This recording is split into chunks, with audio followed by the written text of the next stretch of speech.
राधे राधे, जय श्री राम। और मैं डोबरियाल रेस आशा करता हूँ स्वस्थ मस्त होंगे आप।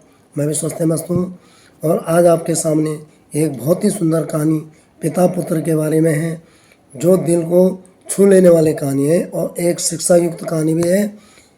तो आपसे अनुरोध करता हूँ वीडियो शुरू से लेकर अंत तक जरूर देखें, स्किप न करें।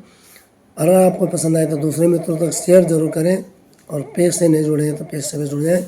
तो मैं यहाँ पे समय न खराब करके शुरू करता हूँ। पुत्र की चिट्ठी जो है पिता को आती है। पुत्र अमेरिका में जॉब करता है। उसके माँ बाप छोटे शहर में रहते हैं, अकेले हैं, बुजुर्ग हैं, बीमार हैं और लाचार हैं। जहाँ पुत्र की आवश्यकता है वहाँ पैसा भी काम नहीं आता है। पुत्र वापस आने की बजाय पिताजी को एक पत्र लिखता है। बाहर देश में इतना जल्दी आ भी नहीं पाएगा। तो पुत्र का पत्र जो पिता के नाम है वो मैं आपको सुना रहा हूँ। पूज्य पिताजी, चरण स्पर्श, आपके आशीर्वाद से आपकी भावनाओं और इच्छाओं के अनुरूप मैं अमेरिका में व्यस्त हूँ। यहाँ पैसा, बंगला, साधन, सुविधाएं सब है। नहीं है तो केवल समय। आपसे मिलने का बहुत मन करता है। चाहता हूँ कि आपके पास बैठकर बातें करता रहूँ, आपके दुख दर्द को बांटना चाहता हूँ। परंतु क्षेत्र की दूरी और बच्चों के अध्ययन की मजबूरी और कार्यालय का जो ऑफिस का मेरा काम काज है वो करना भी बहुत ज़रूरी है। क्या करूं और कैसे बताऊं आपको। मैं चाहकर भी स्वर्ग जैसी जन्मभूमि और देवतुल्य माँ बाप के पास आ नहीं सकता।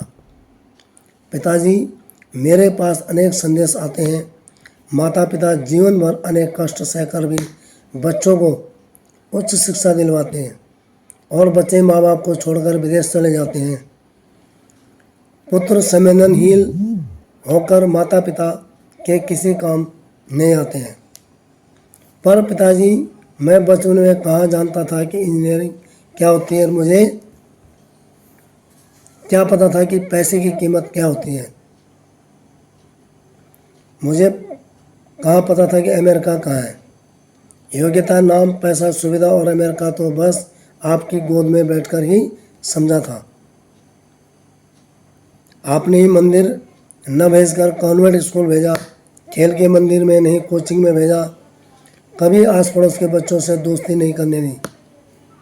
आपने अपने मन में दबी इच्छाओं को पूरा करने के लिए दिन रात समझाया कि इंजीनियरिंग, पैसा, पद, रिश्तेदारों के नाम की वैल्यू क्या होती है। माँ ने दूध भी पिलाते हुए रोज़ दोहराया कि मेरा बेटा, मेरा राजा बेटा बड़ा आदमी बनेगा, गाड़ी बंगला होगा, हवा में उड़ेगा। कहा था ना। मेरी लौकिक उन्नति के लिए जाने कितने मंदिरों में घी के दीपक जलाए होंगे आपने। मेरे पूज्य पिताजी, मैं बस आपसे इतना पूछना चाहता हूँ कि संवेदना शून्य मेरा जीवन आप का ही बनाया हुआ है। मैं आपकी सेवा नहीं कर पा रहा हूँ। होते हुए भी आपको पोते पोती से खेलने का सुख नहीं दे पा रहा हूँ। चाहकर भी पुत्र धर्म नहीं निभा पा रहा हूँ। कहाँ से निभाएगा जब बाहर देश में है। मैं हजारों किलोमीटर दूर बंगले, गाड़ी और जीवन की हर सुख सुविधा को भोग रहा हूँ। आप उसी पुराने मकान में वही पुराना अभावग्रस्त जीवन जी रहे हैं। क्या इन परिस्थितियों का सारा दोष सिर्फ मेरा है? माँ को उसने चरण स्पर्श, आपका पुत्र। अब यह फैसला हर माँ बाप को करना है कि अपना पेट काट कर, तकलीफ सह कर अपने सब शौक समाप्त करके बच्चों को सुंदर भविष्य के सपने। क्या यह फैसला हर माँ बाप को करना है कि अपना पेट काट कर, तकलीफ सह कर, शौक समाप्त करके बच्चों के सुंदर भविष्य के सपने क्या इन्हीं दिनों के लिए देखते हैं?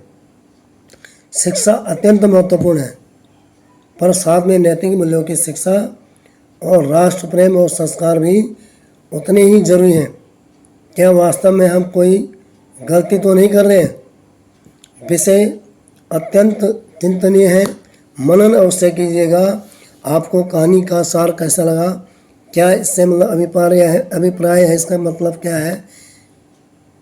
आप प्रतिक्रिया जरूर दें।